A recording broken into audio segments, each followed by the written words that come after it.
विठ्ठल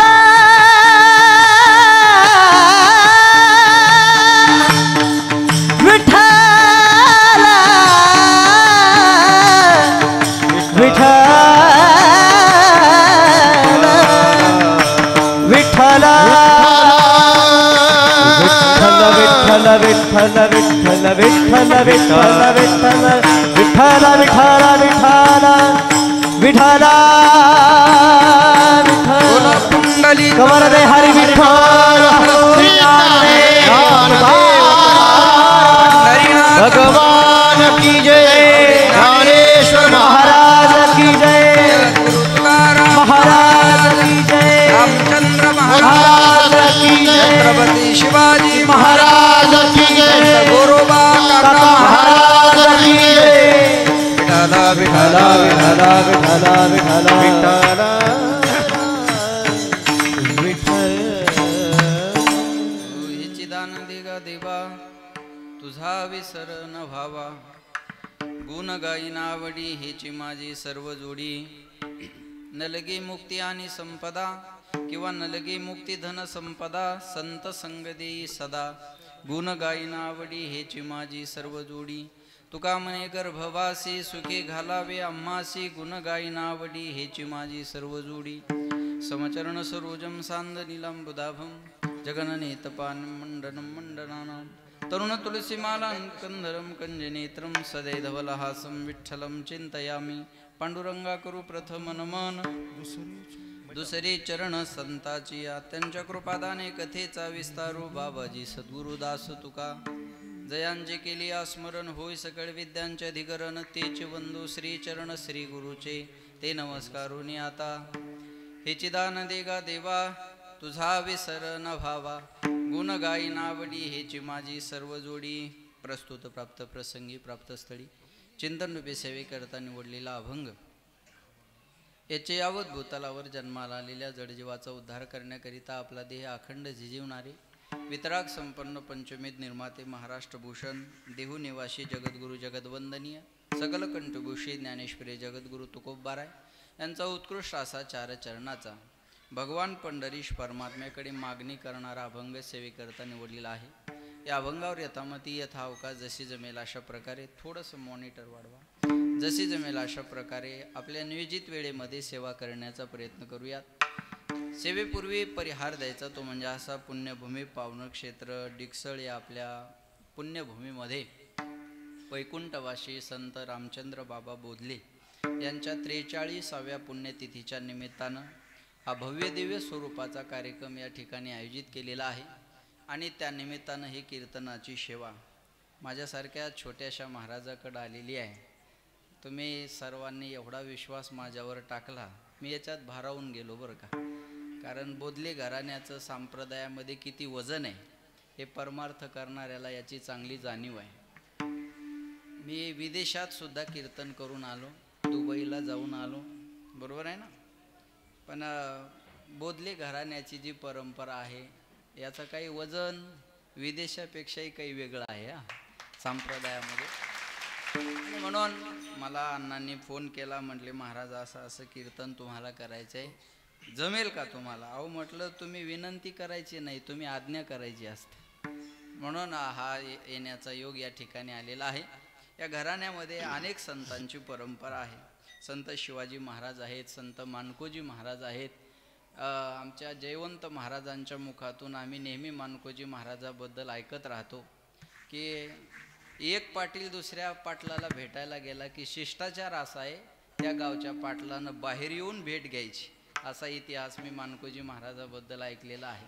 म्हणून ही खूप मोठी परंपरा आहे आणि या परंपरेच्या या वर्षामध्ये माझं काहीतरी भाग्य असावं, पुण्य असावं म्हणून आजची ही सेवा माझ्याकडे आलेली आहे। आणि ज्यांच्याकडं पाहून आम्ही कीर्तन शिकलो किंवा असं व्हायचं आम्हाला असं आमच्या मनात होतं। महाराजांकडं पाहिलं, आळंदीचा मोठा सप्ताह पाहिला की महाराज स्टेजवर होतो आणि आम्ही तुमच्यासारखे ऐकायला बसलो होतो, बरोबर आहे ना। आळंदीचा मोठा सप्ताह आहे आणि तेव्हा असं वाटायचं की यांची ओळख आपली कधी होईल, बरं का, महाराजांची ना आपली ओळख कधी होईल। पण आज पांडुरंगाच्या कृपेनं ते पुढं बसलेले आहे त्याच्यापेक्षा मोठं भाग्य कोणतं आमचं असावं आहे का नाही. महाराजांचं मी खूप ऐकलेलं आहे बरं का. मी तुमच्या मुंबईचं भाषण जाणीवपूर्वक ऐकलं आणि त्या भाषणात तुम्ही बोलत होते, मुख्यमंत्री देवेंद्र फडणवीस ऐकत होते आणि ते एवढी मंडळी असताना सुद्धा महाराजांना अजून बोला अशी विनंती करत होती बरं का. म्हणून महाराज आज या ठिकाणी उपस्थित आहेत. महाराजांच्या चरणी नतमस्तक होतो. या गादीचे उत्तराधिकारी आमचे अतिशय जिवलग मित्र हरिभक्तपरायण आमचे परमेश्वरजी महाराज या ठिकाणी उपस्थित आहेत. महाराजांनाही दंडवत. त्यानंतर आमचे हरिभक्तपरायण रामेश्वर महाराज आहेत.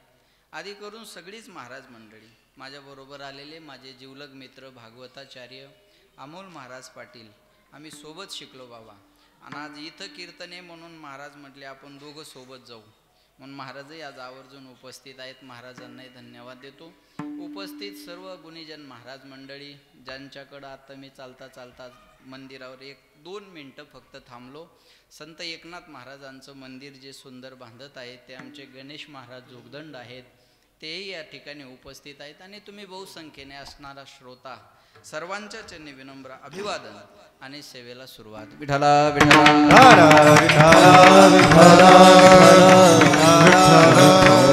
सेवे करता निवडलेला अभंग तुकोबारायांचा आहे. जगद्गुरु तुकाराम महाराज अभंगामध्ये सांगतायत सोपं सोपं आहे. हेची दान देगा देवा. देवा तुला मला द्यायचा असेल तर बाहेरचा आवाज थोडा कमी करा. देवा तुला मला द्यायचं असेल तर हेच दान दे. हेची दान देगा देवा. काय दे? उत्तर पुढे आहे तुझा विसर न व्हावा. जीवनामध्ये तुझा विसर मला पडला नाही पाहिजे हे दान तू मला दे. आणि हे दान जर तू मला दिलंस तर मी काय करेल? गुण गाईन आवडी. आवडीने तुझ्या गुणाचं गुणानं वाद गाईल. हेची माझी सर्व जोडी. ह्याच्यापेक्षा मला दुसरं काही जोडायचं नाही, मिळवायचं नाही, प्राप्त करायचं नाही. भगवंत म्हणले तुकोबाराय दुसरं काहीतरी मागा. मुक्ती मागा, धन मागा, संपदा मागा. म्हणले न लगे मुक्ती धन संपदा किंवा न लगे मुक्ती आणि संपदा. बाबा आपला जो परमार्थ चाललेला आहे तो मुक्ती मिळवण्यासाठी चाललेला आहे आणि महाराज म्हणतात आम्हाला मुक्ती नको. मग हे कसं काय? ज्या मुक्तीसाठी आपण रात्रंदिवस धडपड करतो ना, महाराज म्हणतात ती मुक्ती आमची नवरी झालेली आहे. तुका म्हणे मुक्ती परनिली नोवरी. आता दिवस चारी खेळी मेळी. मुक्ती नवरी झाल्यामुळं आम्हाला तिचं काही टेन्शन घ्यायचं आहे म्हणून आम्हाला मुक्ती नको आहे असा एक अर्थ घ्या किंवा दुसरा अर्थ घ्या की मुक्त झाल्यानंतर भजनाचा आनंद घेता येणार नाही म्हणून आम्हाला मुक्ती नको. न लगे मुक्ती, मुक्ती नको. मग धन घ्या. द्रव्याची या मागे कळी काळाचा लाग म्हणून या संग खोटा त्याचा. पण अर्थाच्या मागे 15 अनर्थ सांगितलेले आहेत म्हणून महाराज म्हणतात आम्हाला धन सुद्धा नको. महाराजांना बरं का नाही कळलं? धन्यवाद. चला महाराज म्हणले आम्हाला धन नको. महाराज मग धन नको मग अजून संपदा घ्या. संपदा सोहळा नावडे मनाला लागला टकळा पंढरीचा. द्यायचा असेल तर काय दे. संत संग देई सदा. सदा आम्हाला संताची संगत घडावी. भगवंत म्हणले तुकोबाराय ह्या सर्व गोष्टी जर तुम्हाला मिळवायच्या असतील तर तुम्हाला गर्भवासाचं दुःख सहन करावं लागेल. महाराज म्हणले तुका म्हणे गर्भवासी सुखे घालावे. जे पाठ आहे ते बोला. तुका म्हणे गर्भवासी सुखे घालावे आम्हास. सुखाने आम्हाला गर्भवासात घाल देवा. आता गर्भवासान सुखानं हे पटण्यासारखं आहे का? काय सांगू गर्भीची यातना मज भोगिता नारायण. गर्भवासीचे दुःख गाढे कवना पुढे सांगावे किंवा मांडावे. महाराज म्हणले गर्भवासामध्ये का कमी दुःख आहे? कधी कधी गर्भवासातून सुटण्यासाठी विनंती करतात. एक वेळ करी या दुखावे गळे. एक वेळ करी या दुखावे गळे. एक वेळ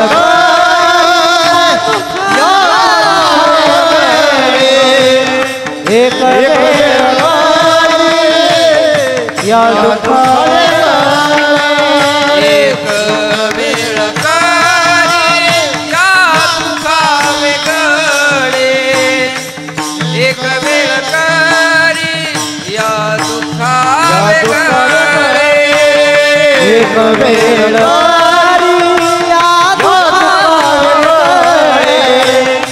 एक वेळ या दुखावे. दुरिताची जाळे उगवणे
म्हणतात या दुःखापासून मला वेगळं करा, आणि कधी कधी म्हणतात घेईन मी जन्म याजसाठी देवा तुझे चरण सेवा साधावया. कधी कधी जन्म घेण्याचा आग्रह धरतात, उपजोनिया पुढती येऊ काला खाऊ दैव. कधी जन्म घेण्यासाठी आग्रह धरतात तर कधी गर्भवासातून सुटण्यासाठी विनंती करतात. तर ऐका, गर्भवासामध्ये दुःख आहे पण कुणाला? उदाहरण सांगतो तुम्हाला, लक्ष द्या. गर्भवासामध्ये दुःख आहे पण कुणाला? ज्याच्या मुखामध्ये नाम नाही त्याला. गर्भवासामध्ये दुःख नाही कुणाला? ज्याच्या मुखामध्ये नाम आहे त्याला. गर्भवासी दुःख नाही येता जाता, हृदया सता नाम तुझे. बोलत चला. पोहण नसताना विहिरीत उडी मारली तर माणूस काय होईल? बोला ना. अरे हो नाही काहीतरी म्हणा. पोहण नसताना विहिरीत उडी मारली तर माणूस काय होईल? बुडून जाईल, मरून जाईल. ऐका, पोहण नसताना विहिरीत उडी मारा, तुम्ही बुडणारे नाही आणि मरणारे नाही. हा माझा शब्द आहे तुम्हाला. मी ऑन कॅमेरा लाईव्ह बोलतोय, मला याची कल्पना आहे. तुम्ही पोहण नसताना विहिरीत उडी मारा, तुम्ही मरणार नाही, बुडणार नाही. कसं काय शक्य आहे महाराज? हो शक्य आहे. पोहण नसताना विहिरीत उडी मारा, तुम्ही मरणार नाही, बुडणार नाही, फक्त सांगड बांधून मारा. बरोबर आहे ना? आपण पोहणं शिकलो कशावर? सांगड बांधूनच ना. तसं महाराज म्हणले पोहण नसू द्या ना, पण सांगड बांधून उडी मारा, तुम्ही मरणार नाही, बुडणार नाही. तसं गर्भवासात उडी मारा पण सांगड बांधून मारा. सांगड बांधारे बांधारे भक्तीची, नारायण नामाची सांगड बांधून गर्भवासात या, दुःख होण्याचं काही कारण नाही. असा एक अर्थ घ्या. अजून एक अर्थ सांगतो चला. एखाद्या माणसाला फाशीची शिक्षा झाली तर त्याला कोणी वाचू शकतं का? बोला. हो नाही काहीतरी बोला म्हणजे मी पुढं चालेल. नाही वाचू शकत. तुमच्या माहितीप्रमाणे त्याला कोणी वाचू शकत नाही, पण कायद्याच्या नियमाप्रमाणे त्याला एक माणूस वाचू शकतो. त्याचं नाव आहे राष्ट्रपती. राष्ट्रपतीचा स्वतंत्र अधिकार आहे. एखाद्या माणसाची फाशी जरी रद्द करायची असेल तर राष्ट्रपतीच्या सिग्नेचरनं सहीनं रद्द होते. हा राष्ट्रपतीचा स्वतंत्र अधिकार आहे. तसं देवा गर्भवासात दुःख आहे ते कोणी थांबू शकत नाही, पण जसं राष्ट्रपतीच्या सहीनं फाशी थांबते तसं तू जगाचा मालक आहे ना, तुझ्या सहीनं तेवढं दुःख थांबवणं तुझ्या हातात आहे. असा एक अर्थ घ्या. आणखी एक सांगतो तुम्हाला. आपण जर एखाद्याला मारून टाकलं तर आपल्याला कशाची शिक्षा होईल? बोला नाही तर द्यावी लागेल. हां, आपल्याला कशाची शिक्षा होईल? फाशी. एखाद्याला मारून टाकलं हा काय गुन्हा आहे आणि आपल्याला फाशीची शिक्षा होईल. बोलत चला. आता फाशी देण्यासाठी मशीन असतं का? माणूस. मला सांगा, आपण एखाद्या माणसाला मारला तर आपल्याला फाशीची शिक्षा आहे. फाशी देणारा आठवड्याला माणसं मारतो, त्याला सरकारी पगार आहे. आता हे काही पुराणातलं नाही, ही रियालिटी आहे आजची. बरोबर आहे ना? कधी तुम्ही कल्पना केली नसेल याच्यावर, पण हे बरोबर आहे. आपण एखाद्याला मारलं तर फाशीची शिक्षा आहे ना. मग त्यानं का जनावर मारली? त्याला पगार सरकारी, राहायला घर सरकारी. बर पोलीस प्रोटेक्शन मध्ये माणसं मारतोय तो. लक्षात येते माझं बोलणं तुम्हाला? मग एका संविधानावर चालणाऱ्या देशात असा वेगळा न्याय का असावा? एक कलम माणूस मारण्याची आहे ना, फाशीची शिक्षा आहे ना, तर मग एका संविधानावर चालणाऱ्या देशात असा वेगळा न्याय का असावा? तर ऐका, माझं बोलणं लक्षपूर्वक ऐका. आपण माणूस मारला, फार लक्ष देऊन ऐका. आपण माणूस मारला सरकारच्या इच्छेविरोधात आणि त्यानं माणूस मारला सरकारची आज्ञा म्हणून. तसं आम्ही गर्भवासात आलो सरकारच्या आज्ञेवरून, म्हणून आम्हाला पगार मिळायला पाहिजे. आणि आपण गर्भवासात आलो कर्माचं भोगण्यासाठी, म्हणून सजा आहे. तुझ्या आज्ञेवरून जर जात असेल देवा तर त्याची पगार मिळायला पाहिजे, म्हणून सुखाने आम्हाला गर्भवासात घाल. असा एक अर्थ घ्या. किंवा अजून एक अर्थ सांगतो तुम्हाला. माया हो, बोला, चोरी होणं चांगलं का वाईट? महिला मंडळ बोलता येते ना तुम्हाला? मग बोला. नवऱ्याला जेवढं जोरात बोलता तेवढं तर जोरात बोला. त्याचा तर आवाज एका मिनिटात दाबते म्हणा. इथं कशी बोलू? तशीच बोल माया. आता चोरी होणं चांगलं का वाईट? वाईट. आता चोरी चांगली कशी असते मी तुमच्या समोर आणून देतो. एका चोरानं एका घरून चोरी केली, तिथून त्याला 10,000 रुपये मिळाले.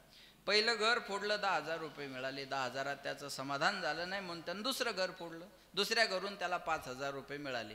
बोलायचा मला ते बोललेलं जमेल. पहिल्या घरून किती मिळाले? 10 आणि दुसऱ्या घरून 5. पण ते दुसरं घर फोडताना त्या घरातल्या माणसाला जाग आली आणि या चोराला कळलं कोणीतरी जागं झालं. जेवढ्या लवकर पळता येईल तेवढ्या लवकर ते पळून गेलं. ऐका आता, हा माणूस उठला, पाहतो तर काय रात्रीच 5,000 रुपये कपाटात मोजून ठेवले होते. चोरानं कपाट तोडलं, चोर घेऊन गेला, रडत बसला. आता काय करावं? तेवढ्यात एका गाठोड्याकडे लक्ष गेलं. कशाचं गाठोडं आहे म्हणून पाहावं. झालं असं होतं, चोरानं मागच्या घरून आणलेलं 10,000चं गाठोडं गडबडीत तिथं विसरलं आणि 5 घेऊन निघून गेला. आता चोरी होणं चांगलं का वाईट?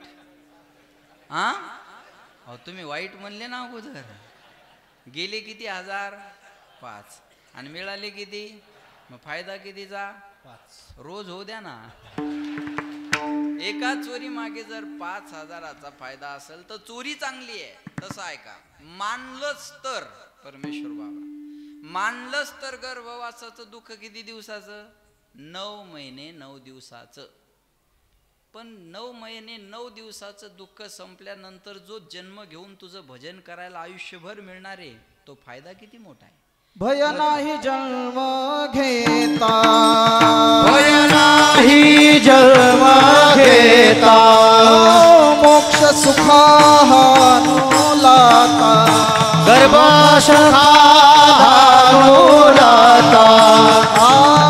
तुका म्हणे सत्ता, तुका म्हणे सत्ता, करून कट सेवेची, करून कट सेवेची, करून कट सेवेची, करून कट सेवेची. भय नाही जन्म घेता, मोक्ष सुख हानू लाता. महाराज म्हणले आम्हाला त्याचं भय नाही जन्म घेण्याचं, लक्ष देऊन ऐका. म्हणून सुखाने आम्हाला गर्भवासात घाल. तुका म्हणे गर्भवासी, सुखे घालावे आम्हासी. आणि काय करण्यासाठी? गुण गायीन आवडी, ह्याची माझी सर्व जोडी. असा अभंगाचा माझ्या बुद्धीप्रमाणे सरळ अर्थ आहे. तुकाराम महाराजाच्या अभंगाचा हाच अर्थ आहे, असा जगातला एकही कीर्तनकार सांगू शकत नाही. तुकाराम महाराजाच्या अभंगाचा अर्थ काय हा परफेक्ट सांगण्यासाठी तुकाराम महाराजालाच यावं लागेल. बरोबर आहे ना? मग आपण काय करतो? आपण मोठ्याच्या मुखातून जे ऐकलेलं आहे ते मांडतो. बरोबर आहे? मग हा अर्थ वेगळ्या पद्धतीनं दुसरा कोणी वेगळाही सांगेल. समुद्राची खोली आपल्याला मोजता येणार नाही. मग आपण आपली कुवत आहे तोपर्यंत आत राहावं आणि बाहेर निघून यावं. विठाला विठाला विठाला विठाला विठाला. तुकाराम महाराज अभंगामध्ये जगाच्या मालकाकडे मागणी करतात. संप्रदायाचा दंड काही आजच्या दिवशी मागणीपर प्रकरणातला अभंग असावा. माझा पहिला प्रश्न हा आहे, आपण देवाकडे काही मागणं बरोबर आहे का? बाहेरचा आवाज थोडा कमी करा दादा मॉनिटर. आपण देवाकडे काही मागणं बरोबर आहे का? आपण देवाकडे काही मागणं म्हणजे सरळ सरळ देवाची चूक काढल्याप्रमाणे आहे. आपण देवाकडे काही मागावं म्हणजे देवाला आपल्याला काय द्यावं हे कळत नाही असा त्याचा अर्थ होतो. पण देवाला कळत नाही असं तर म्हणता येणार नाही. चतुरातो शिरोमणी, गुण लावण्याची खाणी, मुकुट सकळा मणी, धन्य तुझी विठोबा. त्याच्यासारखा चतुर या जगाच्या पाठीवर दुसरा कोणी नाही. मग देवाच्या मंदिरात कधी मागण्यासाठी जायचं नाही. मग आपल्याला जे दिलेलं आहे त्याची कृतज्ञता व्यक्त करण्यासाठी मंदिरात जायचं असतं. पण असं आहे बाबा, मंदिर भी एक गजब की जगह है. मंदिर भी एक गजब की जगह है. इधर गरीब बाहर भीक मागते हैं और अमीर अंदर भीक मागते हैं. गरीब माणसं बाहेर भीक मागताना दिसतात आणि श्रीमंत माणसं आत मूर्तीजवळ जाऊन मागतात. बाहेरचा भिकारी म्हणतो रुपया 2 रुपये द्या, आणि आतला भिकारी तर कोटीशिवाय मागत नाही. मग मोठा भिकारी आतला का बाहेरचा? बोला ना. आतला. मग आपण आतले का बाहेरचे? जाऊ द्या, लय वाईट वाटेल आता, ते मनातच ठेवा. बरोबर आहे ना?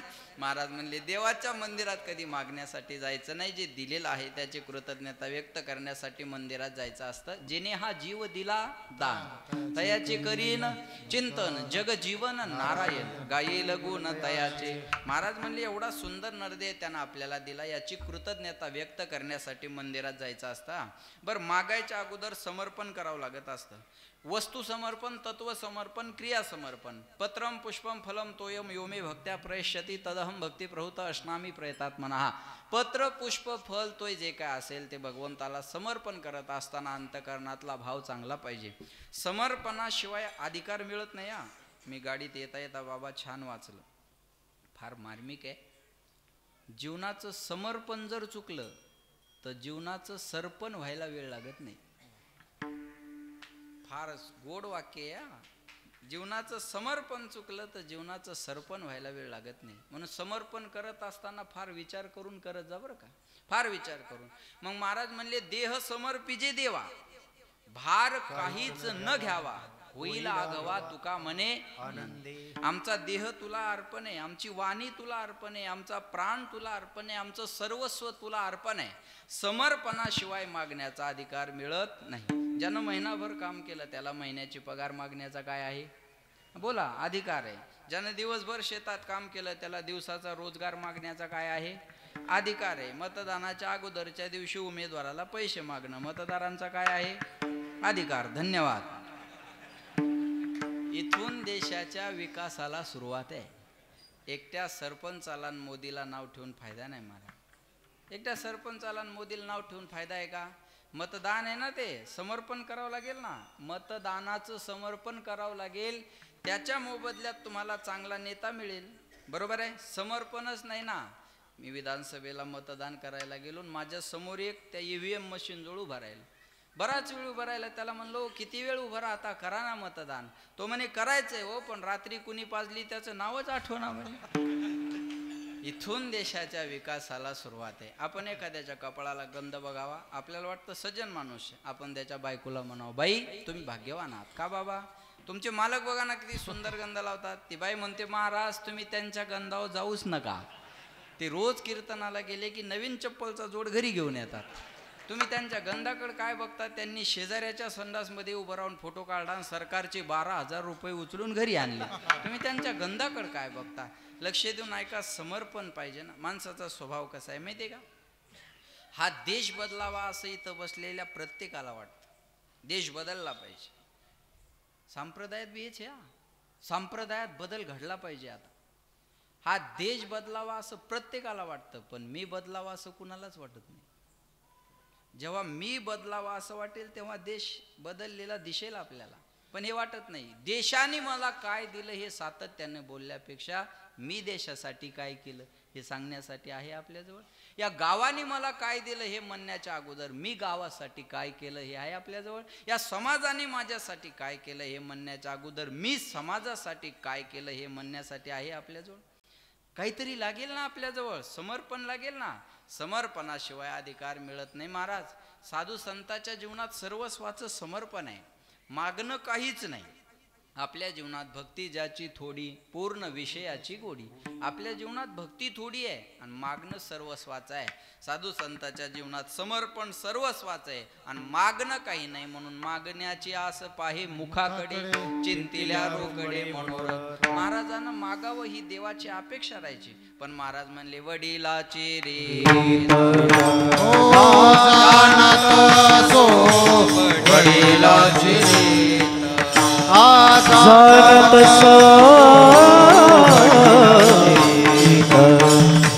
जाणत जाणत वडिलाची हो काही मागणे अमानुचित, काही मागणे अमानुचित. वडिलाची रीत जाणत सो, वडिलाची रीत जाणत सो.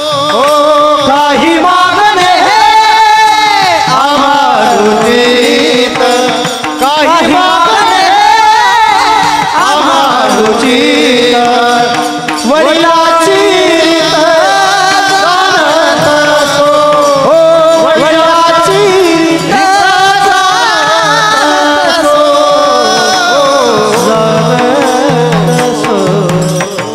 काही मागणे हे अमानुचित. थोडं मॉनिटर वाढवा, हे उचित आहे मागणं.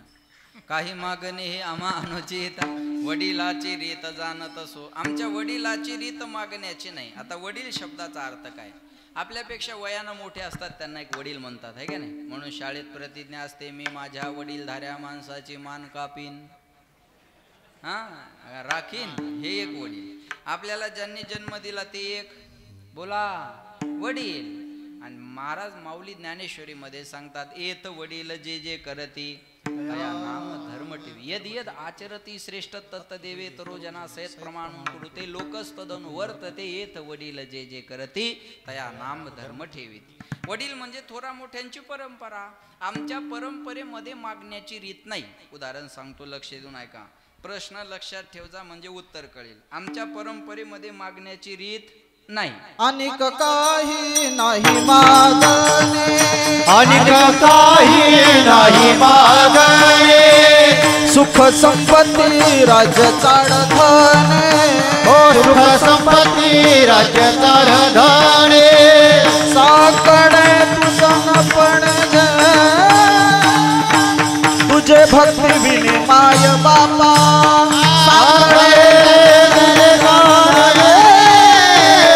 तुझे भक्ती विने माय बापा, माय बापा. आणि का मला दुसरं काय मागायचं नाही. सुख नको, संपत्ती नको, धन नको. मागितलं तर तुझ्या भक्तीबद्दल काहीतरी मागू. बरोबर आहे? मागण येते तुझं मागू, देह भाव तुझं सांगू. महाराज म्हणतात, मागायचं असेल तर तुझ्या भक्तीबद्दल, बाकी आम्हाला मागायचं तर नाही. आमच्या वडिलाची परंपरा मागण्याची नाही. उदाहरण सांगतो, लक्ष देऊन ऐका. हिरण्यकश्यपूने प्रल्हादाला विचारलं, प्रल्हाद तुझ्या देवाचं भजन करतो, तुझा देव कुठे आहे? बरोबर आहे? तुझा देव कुठे आहे? प्रल्हादानं सांगितलं, बाबा माझा देव कुठे आहे हे विचारू नका, माझा देव नाही अशी एखादी मला जागा सांगा. विठ्ठल जळी स्थळी भराला, रीता ठाव नाही उरला, आजम्या दृष्टीने पाहिला, विठ्ठलची विठ्ठल एरू म्हणे काष्टी पाशाली सकळ आहे वनमाळी, जेथे तेथे आहे वनमाळी राजे ओ काष्टी पाशाली सकळ आहे वनमाळी,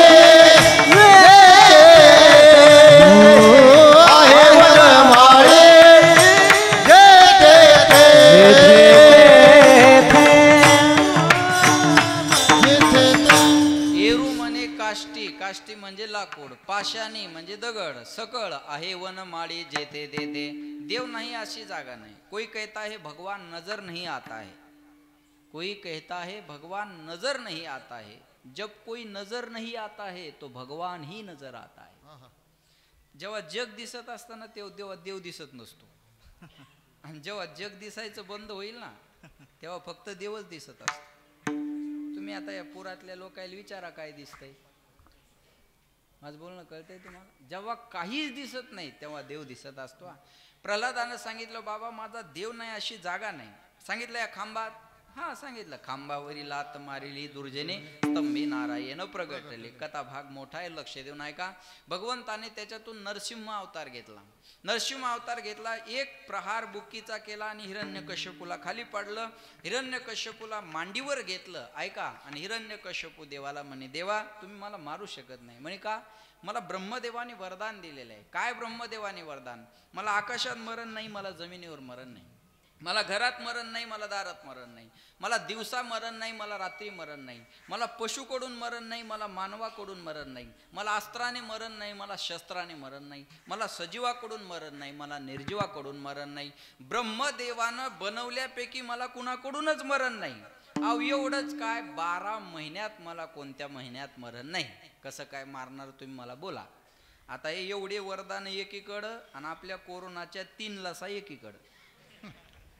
तुम्ही आता टेस्ट करून पहा, बरोबर आहे ना? हे आता हे तपासा आता किती, लक्षात ठेवा. भगवंत म्हणले, तुझ्या सर्व वराचं रक्षण करूनच मी तुला मारणार आहे. चल बोल, पहिलं वरदान काय? आकाशात मरण नाही, जमिनीवर नाही. म्हणे तू आकाशातही नाही जमिनीवर नाही, माझ्या मांडीवर आहे. चल पुढं बोल. म्हणे घरात मरण नाही, दारात नाही. म्हणे तू घरातही नाही दारात नाही, मी तुला उंबऱ्यावर घेतलंय. उंबरा किंवा चौकट हा स्पेशल शब्द आहे. उंबऱ्याच्या आतलं घर आणि उंबऱ्याच्या बाहेरचं दार. मग तू घरातही नाही दारातही नाही, उमऱ्यावर चौकटीवर घेतलाय, चल पुढं बोल. म्हणे आणखी एक वरदान आहे, कोणतं? दिवसा मरण नाही, रात्री मरण नाही. भगवंत म्हणले आता दिवसही नाही आणि रात्र नाही, आता सायंकाळची वेळ आहे संध्येची. हा कळलं तुम्हाला आता? हा लक्ष देऊ नाही का?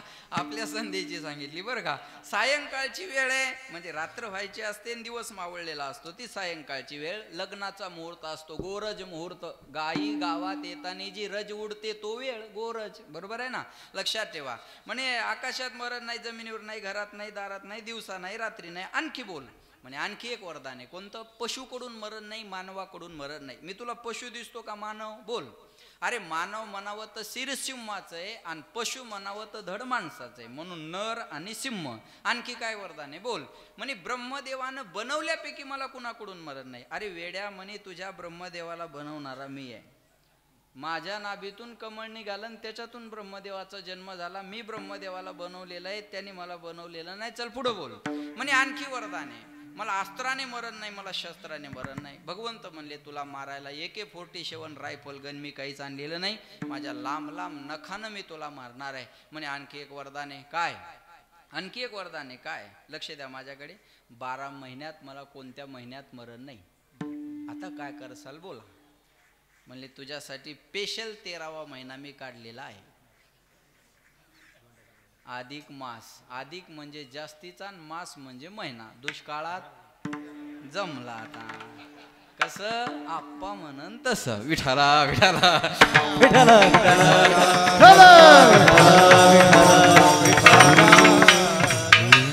भगवंतानं सर्व वराचं रक्षण केलं आणि हिरण्यकश्यपूचा वध केला. लक्ष द्या माझ्याकडे.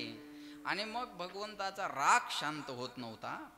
मग भगवंताचा राग शांत होईना, बऱ्याचशांनी प्रयत्न केले. कथा भाग मोठा आहे, ऐका. लक्ष्मीनं सुद्धा प्रयत्न केले भगवंताचा राग शांत व्हावा. कारण असं आहे ना, माणसाला किती जरी राग आला तर बायको पुढं. हा बरं आहे, खरं बोलता चांगली गोष्ट आहे. हा लक्षात ठेवा. पण भगवंतानं लक्ष्मीला सुद्धा काही जुमानलं नाही. मग बाकीचे म्हणले अरे पण वेडी माणसं आहे, देवाचा राग जर आपल्याला शांत करायचा असेल तर याला त्याला कशाला पाठवता? ज्याच्यासाठी देव आला त्याला पाठवू ना. मग प्रल्हादाला पाठवलं. भगवंतानं प्रल्हादाला मांडीवर घेतलं. फार लक्ष देऊन ऐका. प्रल्हादाला मांडीवर घेतलं. आपल्या जिभेने देवानं प्रल्हादाला चाटायला सुरुवात केली. प्रल्हादाचे कुरवाळलं, लाड केले आणि प्रल्हादाला सांगितलं, प्रल्हाद किती त्रास सहन केला रे माझ्या भक्तीसाठी. प्रल्हादानं सांगितलं, देवा तुमची भक्ती करायची असेल तर भक्ती तो कठीण सुळावरील निवड येतो बळी विरळा. महाराज म्हणले ते काही सोपी गोष्ट आहे का? शहाणा तो धनी घेता असे किंवा घेतो येते. बरोबर. हरिबुद्धी जपे तो नर दुर्लभ, वाचेशी सुलभ रामकृष्ण. एवढी सोपी गोष्ट थोडी आहे ती. देव बाजारचा भाजीपाला नाही. भगवंत म्हणले प्रल्हाद मी तुझ्या भक्तीवर प्रसन्न आहे, काय मागायचं तुला मागून घे. फार जाणकार लोकांना कळेला. प्रल्हादानं सांगितलं, देवा एक बोलू तुम्हाला? म्हणे बोल ना. तुमच्यासारख्या मोठ्या माणसाला, आमच्यासारख्या एखाद्या भक्ताला कशाचं तरी आमिष दाखवून नरकात ढकलणं शोभत नाही. तुम्ही देव आहात देवा, आणि देवानं असं कशाचं तरी आमिष दाखवायचं आणि भक्ताला नरकात ढकलायचं हे शोभत नाही देवा तुम्हाला. भगवंत म्हणले प्रल्हाद अरे माझी इच्छा आहे म्हणून काहीतरी माग. प्रल्हादानं सांगितलं, देवा पण मला नकोय ना. मागणे ते सारे ऐसे करी देवा, मागणे ते सारे ऐसे करी देवा, मागणे ते सरे ऐसे करी देवा, मागणे ते सारे ऐसे करी देवा, नाही करी सेवा सांगा पुढे, नाही तरी सेवा सांगा पुढे, नाही तरी सेवा दासा पुढे, नाही तरी सेवा दासा पुढे, दासा पुढे पुढेच सांगतो थोडं बरं का. हा महाराज म्हणले लक्ष द्या माझ्याकडे. देवा हे मला काही नको, अरे माझी इच्छा आहे म्हणून काहीतरी माग. प्रल्हादानं सांगितलं, देवा पण मला नकोय ना. मग भगवंत माग माग माग माग म्हणल्याच्या नंतर प्रल्हादाला थोडी शंका आली. प्रल्हाद म्हणे, देवा ठीक आहे तुमची इच्छा आहे मला काहीतरी द्यायची. म्हणले हा मागाल ते द्यावं लागेल. भगवंतानं सांगितलं, अरे मागशील ते द्यायला तयार आहे, तू माग तर. प्रल्हादानं सांगितलं, देवा तुमची जर इच्छा मला काही द्यायची असेल तरी एक काम करा, माझ्या जीवनामध्ये याच्यानंतर कधी मागण्याची इच्छाच उत्पन्न झाली नाही पाहिजे हे तुम्ही मला द्या. आणि ते प्रमाण महाराजांना दिलं. काय मागणे ते सरे, हा मागणे ते सरे आयशे करी देवा. बस हे तुझं मागणं जीवनातलं सराव हे दे मला. ही परंपरा आमच्या वडिलाची आहे, या परंपरेत आमचा जन्म झालेला आहे, म्हणून आम्हाला मागणं उचित वाटत नाही. मग मागणी पर अभंगाचं काय करायचं आता? तुमच्या जर वडिलाची परंपरा मागण्याची नाही तर एवढे अभंग गाथ्यात एक स्पेशल प्रकरणच आहे मागणी पर प्रकरण. मग याचं काय करायचं? तर महाराज म्हणले काही हा शब्द महत्वाचा, काही मागणे हे आम्हा अनुचित आणि काही मागणे हे आम्हा उचित. काही मागणं अनुचित असतं, काही मागणं उचित असतं. बायकोनं नवऱ्याकडं साडी मागावी हा तिचा मागण्याचा काय आहे? अधिकार आहे. आणि नवऱ्याचं देणं काय आहे? कर्तव्य आहे. तुम्हाला नाही मागणार तर कुणाला मागणार? याच्यापेक्षा वेगळं बोलू, बायको अशी असावी तिनं नवऱ्याला कधीच काही मागू नये. आता तरी खुश व्हा. बायको अशी असावी तिनं नवऱ्याला कधीच काही मागू नये, पण नवरा असा असावा बायकोला काही मागण्याची वेळच येऊ देऊ नये. याला म्हणतात संसार, याला म्हणतात संसार. हे टाळ्या वाजवल्या तरी असं होणार नाही, पण घ्या वाजवून. समाधान करायला अडचण नाही, समाधान करायला काही अडचण नाही. बरोबर आहे ना? लक्षात ठेवा. महाराज म्हणले हे असं होत नाही. तुम्ही बघा लग्नाचं असं आहे, नवीन नवीन सुरुवात झाली तेवढं बरं असतं. नवीन लग्न झालं की नवऱ्यानं बोलायचं आणि बायकोनं ऐकायचं. किती दिवस? वर्ष दीड वर्ष. दीड वर्षात एखादा मुलगा मुलगी झाली की पॅटर्न बदलतं. मग बायकोनं बोलायचं आणि नवऱ्यानं ऐकायचं. आणखी एखादं झालं की दोघांनं बोलायचं आणि डिकसळणं ऐकायचं. संसाराचं स्वरूपच असं आहे. जे प्रेम सुरुवातीला आहे ते नंतर राहत नाही. नवीन लग्न झालेलं जोडपं रस्त्यानं चाललं तरी हाताला हात धरून चालतं. किती दिवस? महिना 2 महिने. महिना 2 महिने झाले की तो 50 फूट पुढं, ही 50 फूट मागे. ती म्हणते आहो, हा म्हणतो बोंबलू नको, चाल ये गड. जे प्रेम सुरुवातीला आहे ते नंतर राहत नाही. बाबा एक म्हातारी बाजारातून हाताला हात धरून चालली आणि त्यांच्या वयाचा मित्र त्यांच्याकडे आला. म्हणे काय तुमच्या नवरा बायकोचं प्रेम आहे हो? म्हणे कसं काय? एवढे वर्ष लग्नाला झाले तरी तुम्ही दोघं अधून बाजारातून चालताना हाताला हात धरून चालता. काय तुमच्या नवरा बायकोचं प्रेम असलं पाहिजे? ते म्हातारं म्हणे प्रेम फ्रेम काय नाही, हात सोडला की दुकानात घुसती म्हणून धरून ठेवलंय. तू समजतो असं काय नाही. बघा जे प्रेम सुरुवातीला आहे ते नंतर राहत नाही. बायकोनं नवऱ्याकडं साडी मागावी हा तिचा मागण्याचा अधिकार आहे. हे मागणं उचित आहे. हे मागणं, बायकोनं नवऱ्याकडं साडी मागणं उचित आहे. पण पेरणीच्या टायमाला एक दाणी मागणं नाही का? वल्ल्या फोकाण हाणाय पाहिजे. मग पेरणीच्या टायमाला केलेले दागिने गहाण ठेवावे लागतात, तेव्हा सोनं मागणं अनुचित आहे. काही मागणं उचित असतं, काही मागणं अनुचित असतं. पावसाळ्याचे दिवस होते. आता कोणते पावसाळ्याचे आणि कोणते हिवाळ्याचे काही कळायला मार्ग राहिला नाही, पण म्हणूयात आपण पावसाळ्याचे दिवस होते. पावसाळ्याचे दिवस आणि एक बाई स्टेशनरीच्या दुकानावर गेली आणि त्या दुकानदाराला म्हणे दादा छत्री आहे का? दुकानदार म्हणे आहे ना ताई. म्हणे केवढ्याची आहे? दुकानदार म्हणे 100 रुपयाची. ती बाई म्हणे 100 रुपयाची. दुकानदार म्हणे ताई मी सांगितले आणि तुम्ही दिले असं झालंय का? मी 100 सांगितले, तुम्ही मागू शकता. त्या बाईनं सांगितलं 50 रुपयाला द्या. बाया बार्गेनिंग करायला एक नंबर असतात बरं का. 100ची वस्तू 50त मागण्याचं धाडस ह्या माय मावल्याच करू शकतात. माणसाकडे एवढी डेअरिंग नाही बरं. नवरा सोबत असतो तो म्हणतो अरे तो 100 म्हणतो, तू 70 तर म्हण. ती म्हणते तुम्ही मुके मरा, तुम्ही अशानंच घर मातीत घातलं, तुम्ही शांत राहा, मी घेऊन दाखवते. आता बघा ती लांब जाऊन उभं राहतं म्हणते हे पाय तू सौदा झाला की मला पैसे द्यायला बोलव, मला काय तू ऐका वाटना बाई. ते लांब जाऊन भाव करावं बायानेच. 100ची वस्तू 50त मागण्याचं धाडशा माय मावल्याच करू शकतात. बाबा बरं झालं तारका घ्यायला बाया नाहीत.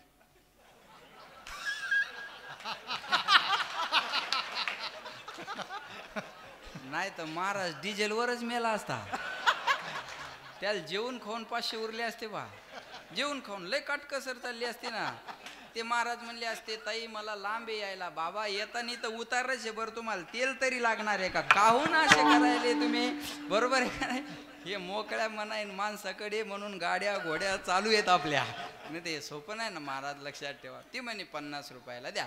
दुकानदार म्हणे ताई 100 रुपयाची छत्री 50 रुपयाला मागता, एवढी काही कमाई नसते. एक काम करा, ज्या भावात मला आली त्या भावात घेऊन जा. 80 रुपयाला आली 80 रुपयाला घेऊन जा. ती म्हणे आता 40ला द्या. ती निम्यावरच यायची. तिला वाटलं ना कमी व्हायला, 40ला द्या. दुकानदार म्हणे ताई सकाळी सकाळी आलात असं माघारी लावणं बरोबर नाही. बोहनीचं गिराईक आहे, माघारी लावणं बरोबर नाही. हे काम करा, हे बघा थोडी जळ मी खातो, थोडी जळ तुम्ही खा. आता माझे 80 राहू द्या आणि तुमचे 40 राहू द्या. पहिल्यांदा जो शब्द टाकला ते 50 द्या, आता घेऊन जा. ती म्हणे आता 25ला द्या, लास्ट आणि बेस्ट. 25ला द्या लगे, आता काहीच बोलू नका, बरोबर आहे ना. दुकानदाराला राग आला, म्हणे ताई मग 25 पण कशाला देता, फुकटच घेऊन जा ना. मग 2 द्या म्हणे. जागे आहे ना तुम्ही. महाराज हे मागणं उचित आहे का? हे मागणं अनुचित आहे. काही मागणं उचित असतं, काही मागणं अनुचित असतं. तुकाराम महाराज देवाकडे गेल्यानंतर देवाला म्हणले, देवा आम्हाला उचित अनुचित काय ते कळत नाही. मग काय करोनी उचित करोनी उचित प्रेम घाली हृदयात प्रेम घाली हृदयात प्रेम घाली हृदयात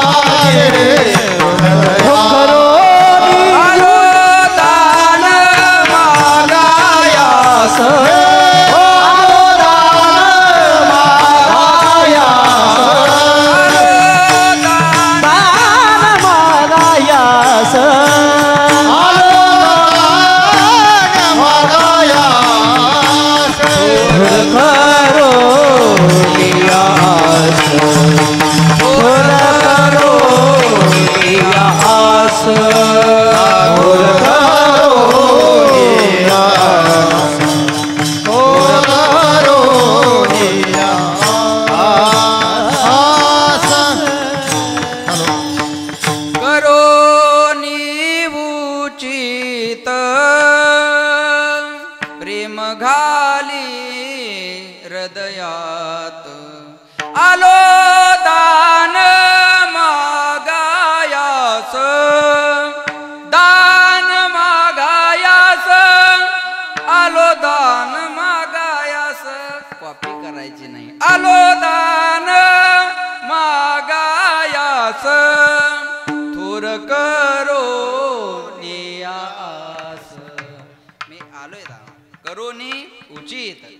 घाली हृदयात आलो दान मागायास थोर करोनिया उचित ते करा भाव. बस आम्हाला उचित अनुचित कळत नाही, पण तू देव आहे ना. उचित ते करा भाव जाणूने. आमच्या अंतकरणातला भाव जाण आणि जे आमच्यासाठी उचित असेल ते कर. मग आता आमच्या अंतकरणात भाव बी नाही, याच्यापेक्षा सूट पुन्हा. आमच्या अंतकरणात भाव नाही. असो नसो भाव आलो तुझी आठाया, तुझी आठाया कृपा दृष्टी पाहे, कृपा दृष्टी पाहे मजकड पंढरी राया. आमच्या अंतकरणात भाव बी नाही, पण तुझ्या पंढरपुरात आलोय ना. असो नसो भाव आलो तुझी आठाया, कृपा दृष्टी पाहे मजकड पंढरी राया. तुझे दास्य करू आणि का मागो खावाया, दिग्ग झाले जिने माझे पंढरी. अरे तुझं नाव घेतो नाही आम्हा चिंता वस्त्राया पोटाची, माऊली आमोची पांडुरंग. तुझं नाव घेत असेल तर तुला आमचं करावं लागेल ना सगळं. लक्षात येते का? मग आमच्यासाठी जे उचित आहे ते कर. आता उचित काय आणि अनुचित काय एका वाक्यात सांगतो.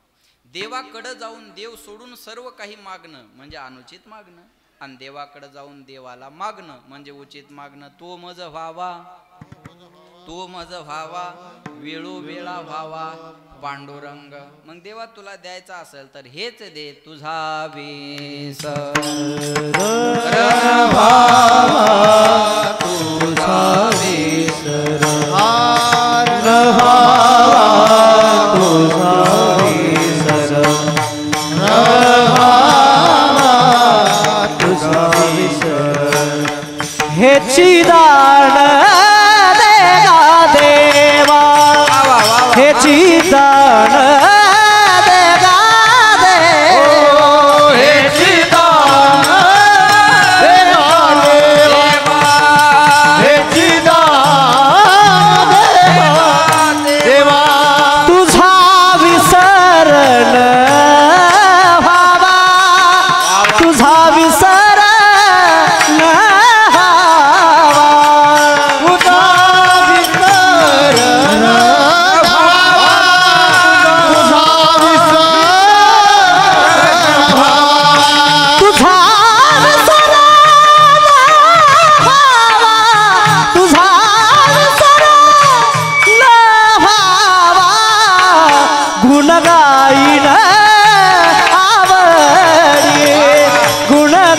जाईन आवडी तुझा विसरण व्हावा तुझा विसरण गुण गाई आवडी गुण गाई आवडी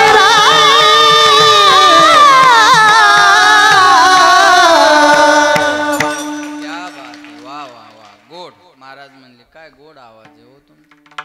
एक गोड गिफ्ट असतं बरं का. तुम्हाला गळा आहे काहीला नरडा असतं बरोबर आहे ना. महाराज म्हणले आणि ही देण ईश्वरी देण असते. हे बघा काही काही माणसं फार शिकलेले नाही पण कितीतरी शिकलेले त्यांच्या हाताखाली कामाला असतात. सेन्स एक ही भगवंताकडे देण असते ती एखाद्या माणसाला देतो देव बरं का. जसं जाग्यावर यमक जुळवणं इथं हा सगळ्यांना नसतं जमत ते. हा लक्षात ठेवा. अहो काहीच आयुष्यभर काही जुळत नाही. माझं बोलणं कळतंय का तुम्हाला. जमत नाही ते. ती ईश्वरी देण असते. हा टायमिंग असते ते एकदम सुंदर. ती भगवंताची देण आहे महाराज म्हणले. आणि एवढा गोड आवाज जर त्यानं दिला असेल तर आपण भजनाचा कधीच कंटाळा करू नये. हे म्हातारे बाबा असे करत होते तुम्हाला आता. या वयातली माणसं जर तुम्हाला आशीर्वाद देत असतील तर याच्यापेक्षा अजून भगवंताची कोणती कृपा पाहिजे. महाराज हे सगळ्यांना नाही मिळत. वा बस देवाला हेच मागा. हेची दान देगा देवा. देवाला म्हणा हेची दान देगा देवा तुझा विसर न व्हावा. आपण देवाकडे काय मागू. हेची दान देगा देवा शेजाऱ्याला रोग व्हावा त्यात त्याचा काटा निघावा आणि त्याचा बंगला माझा व्हावा. प्रभू रामचंद्र भगवान की जय. असंच ना आपण देवाकडे गेल्यावर हेच मागू. देवा माझं चांगलं नाही झालं तर चालेल पण शेजाऱ्याचं चांगलं होता कामा नाही. एक वाक्य बोलतो फार महत्वाचं आहे. स्वतःच्या दुःखानं माणसं कमी दुःखी आहेत. दुसऱ्याचं सुख पाहून दुःखी होणारी माणसं जास्त आहेत. फार अवघड आहे महाराज. दुसऱ्याच्या सुखानं आमच्या गावात एक निवडणुकीला उभं राहिलं. त्याला म्हणलं तू काय निवडून येणार आहे व्हय. आपल्याला माहिती आहे म्हणे आपण येत नसतो. काय आत्मविश्वास आहे त्याला बघ. अरे म्हणलं तुला माहिती आहे तू येत नाही मग उभा काय राहिला म्हणे मायामुळे ते पडतंय ना. मग झाले या दुर्योधनाच्या अवलादी बा. माझं चांगलं नाही झालं पाहिजे आणि शेजाऱ्याचं चांगलं नाही झालं पाहिजे. हे काय फायदा आहे. एक बोलेल मी तुम्हाला. ज्याला दुसऱ्याच्या सुखात दुःख मिळतं ना परमेश्वर बाबा मला छान वातावरण आहे मला सुस्त आहे ऐका. ज्याला दुसऱ्याच्या सुखात दुःख मिळते ना त्याला जीवनात वेगळं दुःख शोधायची गरज नाही. आणि ज्याला दुसऱ्याच्या सुखात सुख मिळते ना त्याला जीवनात वेगळं सुख शोधायची गरज नाही. महात्मा म्हणजे काय आणि जीव म्हणजे काय. ज्याला दुसऱ्याच्या सुखात आनंद होतो तो महात्मा आणि ज्याला दुसऱ्याच्या सुखात दुःख वाटतं तो जीव. महाराज म्हणले लक्ष देऊ नाही का. दुसऱ्याच्या सुखात सुख वाटलं पाहिजे. एखाद्यानं चांगला बंगला बांधला आपल्याला वास्तुशांतीला बोलवलं. आपलं काम काय छान बांधलं हो तुम्ही घर. आज तुमचं झालं उद्या आमचं होईल. कौतुक करा. पाहिजे माणसाला घर अन्न वस्त्र निवारा मोबाईल आणि चार्जर ह्या गोष्टी मूलभूत गरजा आहे. बरोबर आहे ना. महाराज म्हणले या गोष्टी माणसाला पाहिजे ना. आता बरोबर आहे का नाही. घर पाहिजे माणसाला. तुम्ही घर बांधलं चांगलं झालं. कौतुक करा जेवण करा निघून जा. कौतुकही करत नाही जेवणही करत नाही. तिथे जाऊन शानपणा करतं. पीओपी जमली नाही फरशीच बरोबर नाही कलरच काऊन दिला नाही फर्निचरच काऊन केलं नाही. तुझ्या संडासच्या दरवाजाला बादली लावावं लागते. तू तेवढी कडीची व्यवस्था करून घे. याच्या फर्निचरचा आपण पाहून घेऊ. पुन्हा एखाद्यानं चांगली 4 व्हीलर गाडी गावात आणली आपल्याला पेढे खायला बोलवलं. आपलं काम काय पेढा खायचा आणि काय म्हणायचं छान घेतली हो तुम्ही गाडी. अहो आज तुम्ही गाडी घेतली तरी आम्हाला वाटतं आम्ही घेतली. आमच्या शेजाऱ्याकडे गाडी आली म्हणजे आमच्याकडेच आली. अहो एखाद्या दिवशी आजारी पडलो तर तुमच्या गाडीत जरी हॉस्पिटलला नेलं तरी बाद झाला. आम्हाला पाहिजे माणसाकडे गाडी. कौतुक करा पेढा खा निघून जा. त्यानं त्याच्या हिमतीवर घेतली ना. कौतुकही करत नाहीत पेढाही खात नाहीत. 4 माणसं कोपऱ्यात घेतात आणि चर्चा करतात. हप्त्यावर घेतली असेल हप्त्यावर घेऊ दे नाही तर सप्त्यावर घेऊ दे. तुला प्रॉब्लेम काय. देणारे द्यायला लागले, करणारे करायला लागले, तुझ्या पोटात गोळा उठायचं काही काम आहे का? हा, काहीच गरज नाही ना. आणि महाराज लोकांच्या विरोधात बोलणारे, सत्याच्या विरोधात बोलणारे, वर्गणी न देणारे सापडतील, हा इतिहास आहे. तुम्ही बघा, जे देणारे आहेत ते म्हणतात आम्ही भगवंताला दिलंय, बस आम्हाला बाकी काही घेणं देणं नाही. न देणाऱ्याच्याच पोस्ट दिसतील फेसबुकला, न देणाऱ्याच्याच कमेंट दिसतील. एक मला म्हणे महाराज दिसता, म्हणलं तुला का पोत्राच दिसायलो? मग महाराजच आहे ना. महाराज लोकांना काय करायचे म्हणे? इस्त्रीचे कपडे. म्हणलं आण तुझ्या घरातले गोदडेन बांध माझ्या अंगाला. आता कपडे बी महाराजांना चांगले घालणं ही धारणा आहे लोकांची. आमचा ड्रायव्हर एकदा गाडीत हवा भरत होता, ते हवा भरणार म्हणे कोणाची गाडी आहे? ड्रायव्हर म्हणे महाराजाची आहे. हा भरणार म्हणे महाराजाजवळ तर इनोवा होती, फॉर्च्युनर कवा घेतली? ड्रायव्हर म्हणे ती इकली, आता ही नवीन घेतली. त्याला काय म्हणे लोकांच्या मुंड्या मुरगाळायच्या आणि गाड्या घ्यायच्या. अरे म्हणलं हलकटा तुझ्या दारात काही मागायला आलो का मी? बरोबर आहे का नाही? दुसऱ्याच्या, अरे कोट्यावधीचे घोटाळे करणारे हेलिकॉप्टरने येतात, जरा जागे व्हा. कोट्यावधीचे घोटाळे करणारे हेलिकॉप्टरने येतात. आयुष्यभर घरदार सोडून परमार्थाचा प्रचार करणाऱ्या माणसाला गाडी भेटली तर एवढं पोटात काय दुखाय पाहिजे? काय दुखायला पाहिजे? लक्षात येते माझं? कोट्यावधीचे घोटाळे करणाऱ्याला जेसीबीन फुलं आहे, क्र्यांनी हार आहे. अरे कधीतरी याचा विचार करा ना. संप्रदायाचा प्रचार प्रसार करणारी माणसं आता रात्रंदिवस फिरायचं म्हणल्यावर गाडी चांगली नाही पाहिजे? आम्ही घरात कमीन गाडीच जास्त आहे महाराज. कधीतरी विचार करायचा याचा, पण जमत नाही लोकांना. हा, हे उत्तरेकडच्या लोकांना जमलं. साधूला वैभवात पाहो उत्तरेकडच्या लोकांनी. विठाला विठाला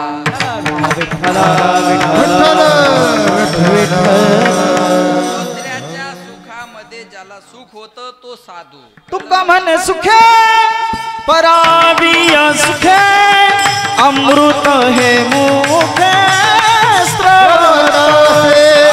अमृत हे मुखे तुका म्हणे सुखे पराविया सुखे, अमृत हे मुखे अमृत हे मुखे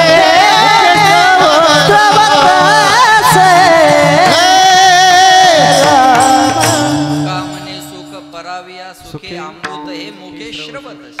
दुसऱ्याच्या सुखात सुख ज्याला वाटतं तो साधू. म्हणून महाराज आम्हाला द्यायचा असेल तर हेच रे, हेची दान देगा देवा. च म्हणलं की पर्याय संपून जातात. च म्हणलं की अन्याची व्यावृत्ती होत असते अण्णा. च म्हणलं की अन्याची व्यावृत्ती होत असते अण्णा. बरोबर आहे ना?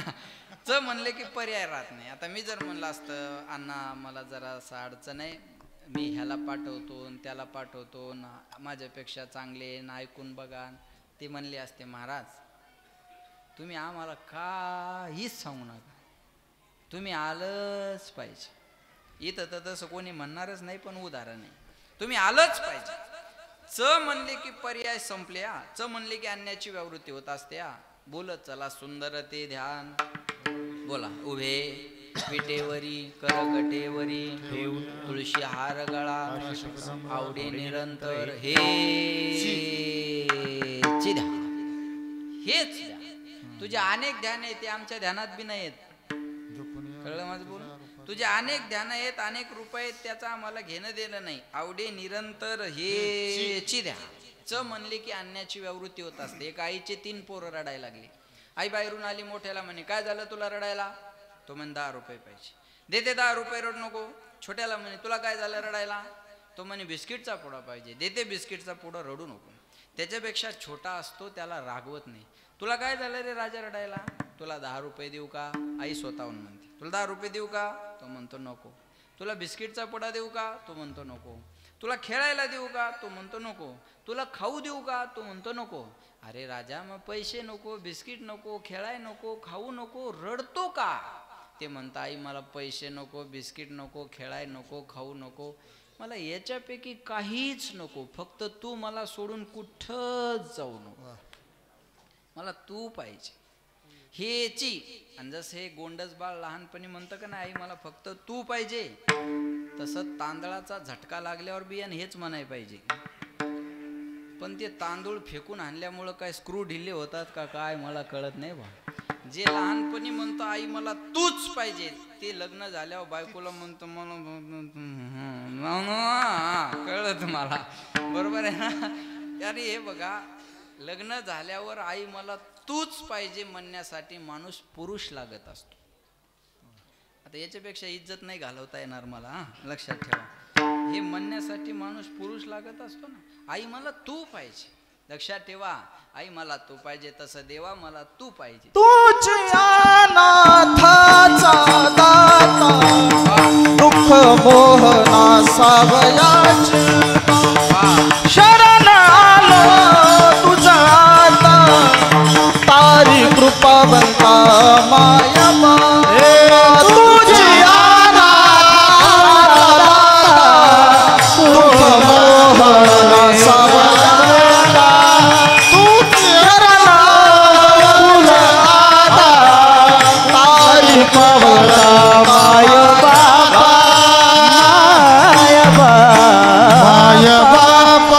टाळ्या वाजवा एकदा जोरदार. क्या बात, वा वा. महाराज म्हणले तू अनाथाचा नाथ आहे आणि तुला सोडून आम्हाला दुसऱ्याला कोणाला शरण जाण्याची इच्छा नाहीये. बस तूच आमचं सर्वस्व आहे. येते कोणी सोडविना एका चक्रपाणी. बस सर्वांनी लक्षात घ्या. म्हणून हेची दान देगा देवा मागतात कुणाकडं? देवाकडं. देवाकडं मागतात. हा, ज्याच्याकडे जी वस्तू आहे त्याच्याकडे ते मागितलं पाहिजे. आपल्या सगळ्यांना माहिती आहे परमेश्वर बाबा भिकाऱ्याला भीक मागून अपेक्षा पूर्ण होत नाही. मागायचं तर आपल्या सगळ्यांना तो नेहमीच ऐकणाऱ्या गोष्टी येत्या. श्रीमंत असावा, उदारा असावा आणि देण्याचं स्वातंत्र्य असावं, बरोबर आहे ना? श्रीमंत मग भगवंताकडे काय काय आहे? ऐका यश श्री अवदार्य ज्ञान वैराग्य ऐश्वर हे साही गुणवरे वसती जेत मनोनी तो भगवंत. त्याच्याकडे काय नाही महाराज, त्याच्याकडे सर्व आहे. महाराज म्हणले ब्रह्मांडाचा धनी तो मालक आहे, या जगाचा विश्वाचा मालक आहे, त्याच्याकडे काय नाही. लक्ष देऊन ऐका बरं का. लक्ष्मी आईशी जयाची अजून काय पाहिजे आपल्याला? बोला. सर्वस्व असलं पाहिजे ना. मी कालच छान एका महात्म्याच्या मुखातून ऐकलं. असा सोहळ्याचा कार्यक्रम होता बाबा, आणि त्या सोहळ्याच्या कार्यक्रमात देणगी पुकारणं चालू होती. मग एकानं देणगी पुकारली. लक्ष देऊन ऐका. देणगी पुकारणारा होता, त्याच्याकडे आला आणि त्याला चिठ्ठी लिहून दिली आणि सांगितलं माझे 1 लाख रुपये पुकारा, फक्त माझं नाव सांगू नका. मग त्या देणगी पुकारणारा सांगितलं ऐका, लक्ष द्या आवाजाकडे. चालू असलेल्या या सोहळ्यामध्ये आतापर्यंत सर्वात मोठा देणगीचा आकडा या ठिकाणी आलेला आहे. 1 लाख रुपयाचा आकडा या देणगीसाठी आलेला आहे. पण त्या सदग्रहस्थानं सांगितलं माझं नाव सांगायचं नाही, गुप्तदान म्हणून 1 लाख रुपये आलेले आहेत. टाळ्या वाजवा त्यांच्यासाठी. जोरदार टाळ्या वाजवल्या. थोड्या वेळात वर्गणी पुकारणं सुरू होती. जो गुप्तदान देणारा होता तो पुकारणाराच्या जवळ आला आणि पुन्हा कानात म्हणे हे बघा, आता नाव तर आपलं सांगायचं नाही, फक्त एक काम करा, एवढं सांगा की ज्यांनी 1 लाख रुपये दिले ते सद्ग्रस्त आपल्या समोर हजर आहेत. मग देणगी पुकारणारा म्हणे हे बघा, ज्यांनी 1 लाख रुपये दिले गुप्तदान म्हणून ते सद्ग्रस्त आपल्या या सभेमध्ये या कार्यक्रमामध्ये हजर आहेत. एकदा जोरदार टाळ्या त्यांच्यासाठी वाजवा. वाजवत जा. हा, जोरदार टाळ्या वाजवा. थोडा वेळ गेल्यावर पुन्हा त्यांच्याकडे आला म्हणे हे बघा, आता एक छोटंसं सांगा की नाव पुकारायचं नाही, हा गुप्तदान आहे, फक्त ज्यांनी 1 लाख रुपये दिले ते आपल्या स्टेजवर हजर आहेत, एवढं एकदा पुकारा. त्यांनी सांगितलं ज्यांनी 1 लाख रुपये दिले गुप्तदान म्हणून ते आपल्या स्टेजवर हजर आहेत. एकदा जोरदार टाळ्या त्यांच्यासाठी वाजवा.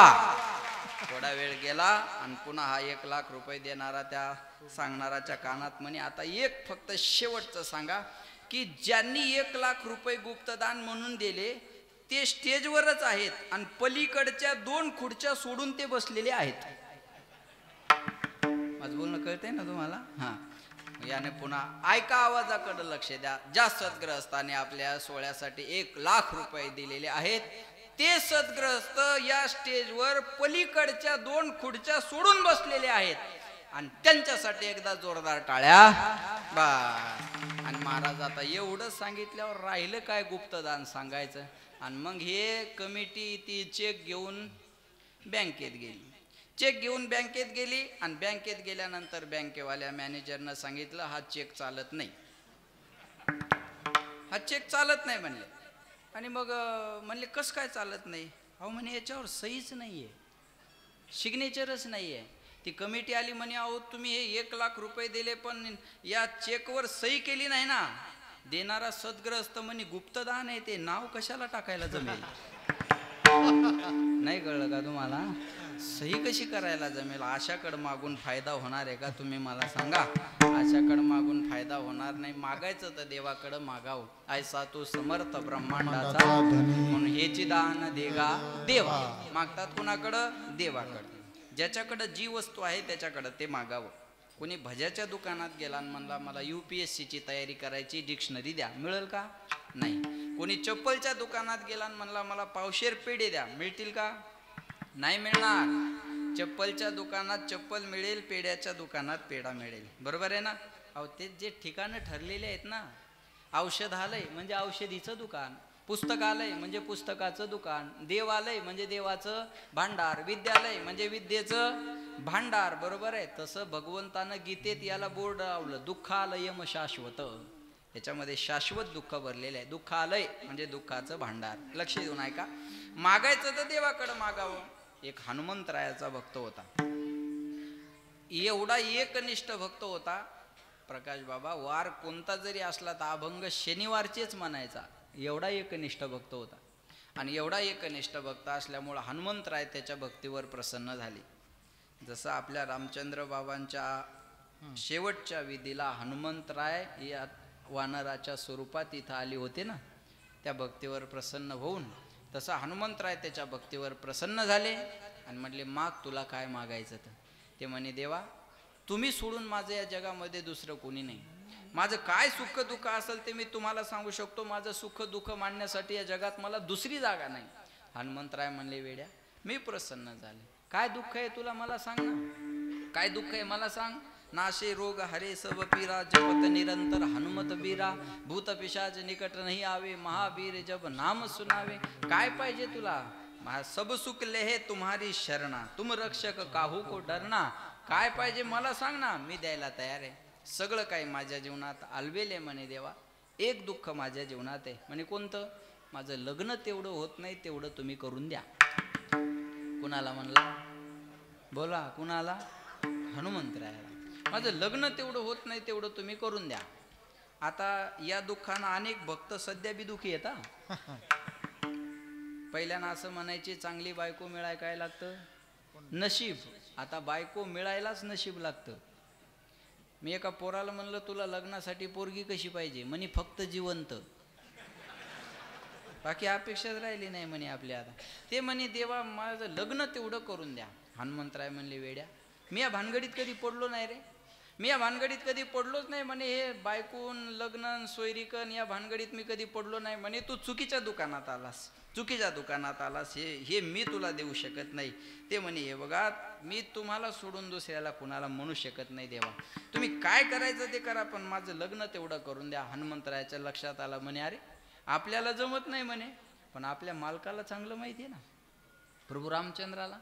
मग म्हटले अरे एक काम कर, हे बघ बायको कशी मिळवून द्यावी हे मला सांगता येत नाही, पण माझ्या मालकाला चांगलं माहिती आहे म्हणे. किती अडचणीतून बायको कशी आणावी हे आपल्या मालकाला चांगलं माहिती आहे म्हणे. एवढा धनुष्य उचलला, त्याला प्रत्यंचा लावली आणि सीतामातेला घेऊन आली. तिथं जाय तुझं काम होईल. ते म्हणे पण ते मला कसं काय ओळखतील? हनुमंतराय म्हणले आपली चिठ्ठी घेऊन जाय ना.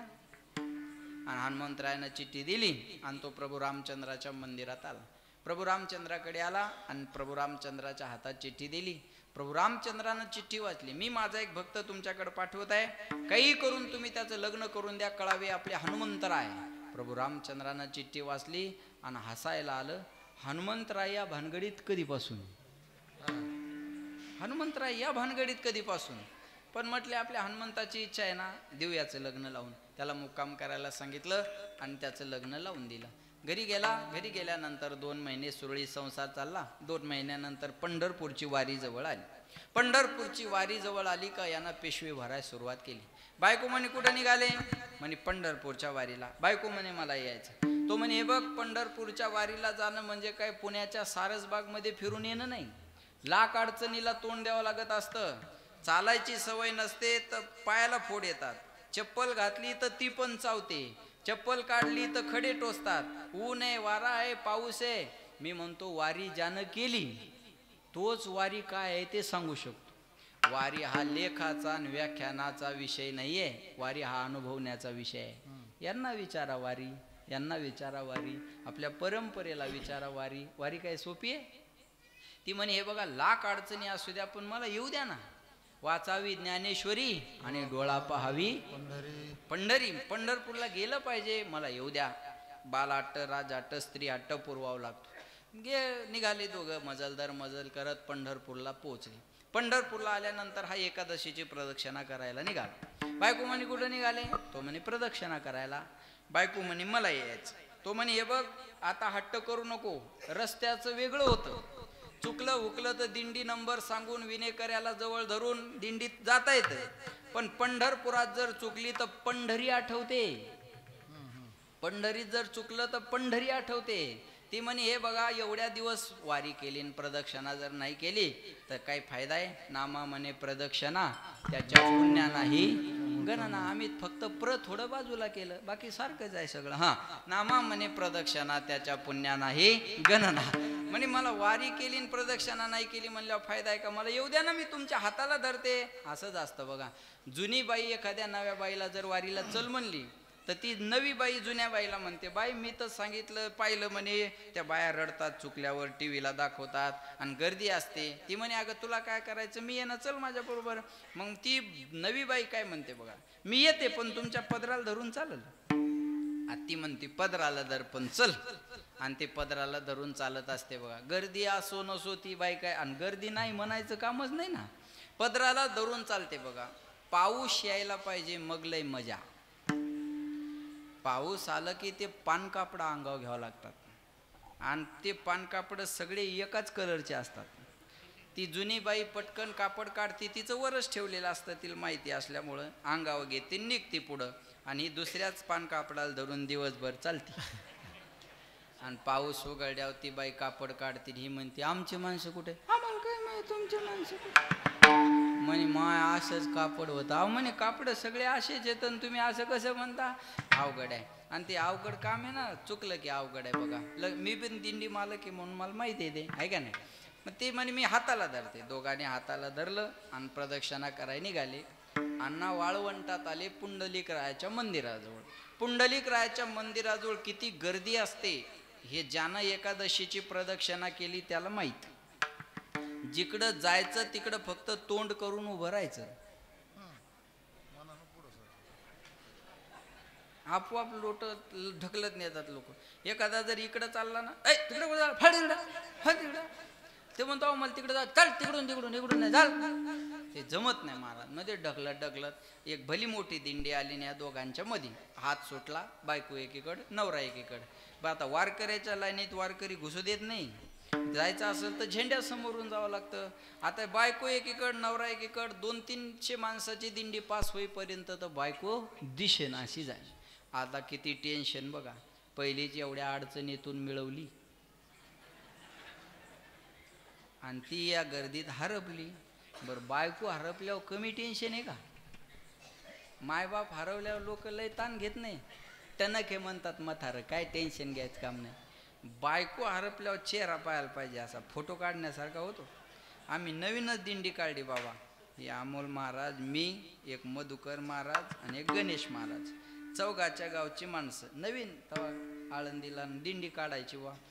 चौगाच्या माणसाचे असे 4 गावचे माणसं, ज्याच्या त्याच्या गावचे ज्यान सांभाळायचे. मायच्यान खोटं बोलत नाही हा, त्याला माहिती आहे. बंडी शेगावली एकाची बायको हरपली. ते त्या महाराजाला म्हणी, मधुकर महाराजाला, या दिंडीला आग लाव म्हणी, मी बायको बैलांना झापडून दे. त्याला म्हणलं हे लहान लहान ना आम्ही काही बोलताही ना. अहो म्हणलं सापडन ना. नाही म्हणे बायको हरवल्याला दिंडीला काय करू म्हणे मी. म्हणलं सापडन तर बायको हरवल्यावर का कमी पारा चढतो का माणसाचा? लक्षात घ्या. मग आता त्याची बायको हरवली. दिवसभर बायकोचा शोध घेतला, बायको काय सापडना. बायको सापडना, स्वतःला शिव्या द्यायला लागला. भगवंतानं मला बायको दिली, मला बायको सांभाळता आली नाही, काय जगण्याला अर्थ आहे माझ्या? स्वतःला शिव्या द्यायला लागला. दिवसभर शोध घेतला, बायको सापडली नाही. थकला भागला, निराश झाला. म्हणे आता काही बायको सापडत नाही आणि एका मंदिरात जाऊन आश्रयासाठी बसला. आता काय बायको सापडत नाही म्हणे. पण झाला असं, ज्या मंदिरात बसला ते निघलं रामचंद्राचंच आणि हे बी मंदिर रामचंद्राचंच. इथं काही बी हरवलेलं सापडू शकतंय मला. कळलं माझं बोलणं तुम्हाला? इथं काही पण हरवलेलं सापडू शकत. रामचंद्राच्या मंदिरातच बसला आणि हात जोडून विनंती केली, म्हणे देवा बायको करून देऊन माझ्यावर तुम्ही उपकार तर केला, पण माझी बायको एवढ्या गर्दीत मला सांभाळता आली नाही. जशी बायको करून देऊन माझ्यावर उपकार केला तशी हरवलेली बायको एकदा मला सापडून द्या, मी तुमचा उपकार विसरणार नाही. असं म्हणतो ना म्हणतो तोपर्यंत पाठीत एक गुद्दा पडला. धन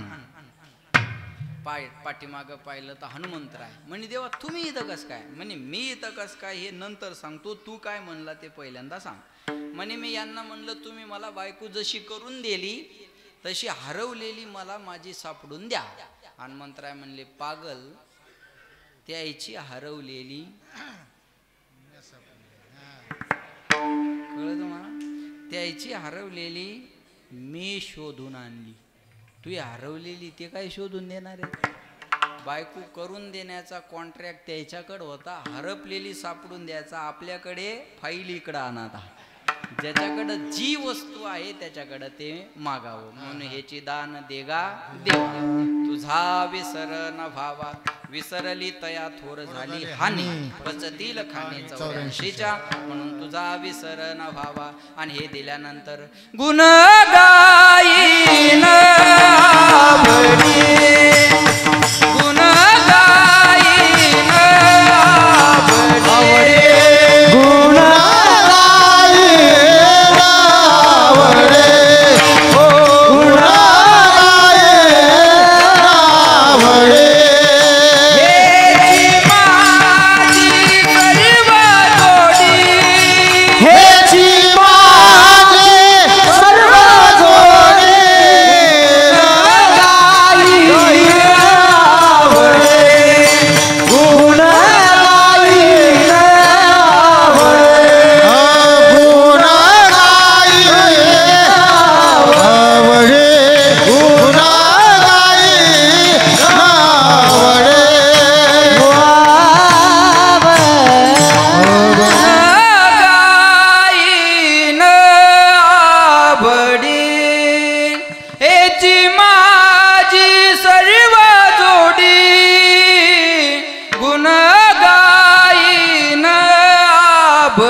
आवडीने तुझ्या गुणाचं गुणांवाद गाईल, आवडीने भावे हरिनाम घेशी, तुझी चिंता द्याशी सर्व आहे. भावे गावे गीत शुद्ध करून चित्त. बस आपल्याला किती सुद्धा प्रमाणात सांगता येईल. गुण गायीन आवडी. आपल्याला जो नरदेह दिला तो भजन करण्यासाठी दिलेला आहे. देवी दिला दे भजना गुमटा, देवी दिला दे भजना गोमटा, तो या झाला पाटा बादिकेचा, तो या झाला फाटा बादिकेचा. देवे दिला देह हो भजना गुमटा, देवे दिला देह हो भजना गुमटा. मनुष्य जन्म अनमोल रे, मिट्टी में ना रोल रे, अब जो मिला है फिर न मिलेगा, कभी नहीं कभी नहीं कभी नहीं रे जीवड़ा.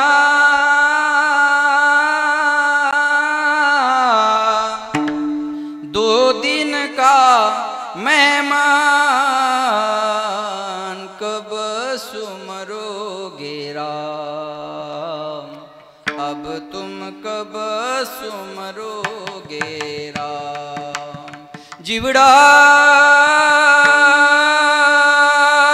जीवड़ा दो दिन का मेहमान कब सुमरोगे राम, अब तुम कब सुमरोगे राम. याच देही गडे देवाचे अनेक ज्ञान. कोणी म्हणाल मी बंगला बांधला, ज्या चिमणीला हातपाय नाही ती खोपा बांधते. कोणी म्हणाल मला मुलगा झाला, तुला वर्षात एक झालं, कुत्रीला एका टायमाला 6 होतात. कलर बदलून क्वांटिटी आणि व्हरायटी दोन्ही बी गोष्टी. बोला आपल्याकडं आहे का? आहार निद्रा भय मैथुन सर्व योनी समसा. कुत्र्याला भूक लागते, आपल्याला भूक लागते. कुत्र्याला भूक लागली की कुत्र मालका पुढं जाऊन गोंडा गोळतं, माणसाला भूक लागली की माणूस बायको पुढं. फारसा फरक नाही आहे त्याच्यात. भूक लागणं सगळ्यांना सारखं आहे, पण भजन या देहात आल्यानंतर होत असतं. म्हणून गुण गायीन आवडी हेची माझी सर्व जोडी, न लगे मुक्ती धन संपदा संत संगदी सदा. गुण गायीन आवडी हेची माझी सर्व जोडी, पण हे करण्यासाठी तुका म्हणे गर्भवासी सुखे घालावे आम्हासी. गुण गायीन आवडी हेची माझी सर्व जोडी, कसं सर्वांनी टाळी वाजून गुण गायीन आवडी. विठोबा रखुमाई विठोबा रखुमाई विठोबा रखुमाई विठोबा रखुमाई विठोबा रखुमाई रखुमाई सर्वांनी हात वर करा. 1 मिनिट सर्वांनी. बाबा सोडून एकदम सर्वांनी एकदम सरळ करा. एकदम सरळ. तुम्हाला शेजाऱ्याची शपथ आहे. हात वर करा. महिला पुरुष जेंट्स लेडीज मेल फिमेल बाया माणसं गडी माणसं आव वैव याडी डोखरा सगळ्यांनी. आणि छान भजन म्हणा. लेले हरी का नाम विठ्ठल पांडुरंगा. लेले हरी का नाम विठ्ठल पांडुरंगा. लेले हरी का नाम विठ्ठल पांडुरंगा. लेले हरी का नाम विठ्ठल पांडुरंगा. पांडुरंगा पांडुरंगा पांडुरंगा पांडुरंगा.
नागेंद्र हराय त्रिलोचनाय भस्मांगरागाय महेश्वराय नित्याय शुद्धाय दिगंबराय तस्मै नमः नमः शिवाय. ओम नमः शिवाय. ओम नमः शिवाय. ओम नमः शिवाय. ओम नमः शिवाय. नमः शिवाय. याला म्हणतात गुण गायीन आवडी. एवढ्या वेळचं कीर्तन एक साईडला आणि एवढं भजन एक साईड. काय म्हणतील आता उठल्यावर? ते भजन म्हणलं तेव्हा लय भारी वाटलं. भजन म्हणल्यावर भारीच वाटतं. तुम्ही म्हणत नाही. भजन म्हणल्यावर भारी वाटतं आणि भजन केल्यावर भारीच होतं. पुन्हा ऐका. भजन म्हणल्यावर भारीच वाटतं आणि भजन म्हणल्यावर भारीच होतं. काही लोक म्हणतात महाराज लोकांची आयुष्य 100 नाही 1000% खरं आहे. महाराज लोकांसारखी आयुष कुणाची नाही. काही नाकारत असतील तर त्यांचा प्रॉब्लेम असेल, पण मी सांगतो महाराज लोकांसारखी अण्णा आईश नाही आहे का कुणाची? बोला. महाराज लोकांसारखी कुणाचीच आईश नाही, पण तुम्ही महाराज होत नाही ही शोकांतिका. तुम्हाला माहिती हे औषध घेतल्यावर रोग बरा होणार आहे, पण तुम्ही घेत नाही ना, मग त्याला कोण काय करेल? चांगलं भजन केलं, धन्यवाद. गुण गायीना आवडी. लेकरांना शांत करा.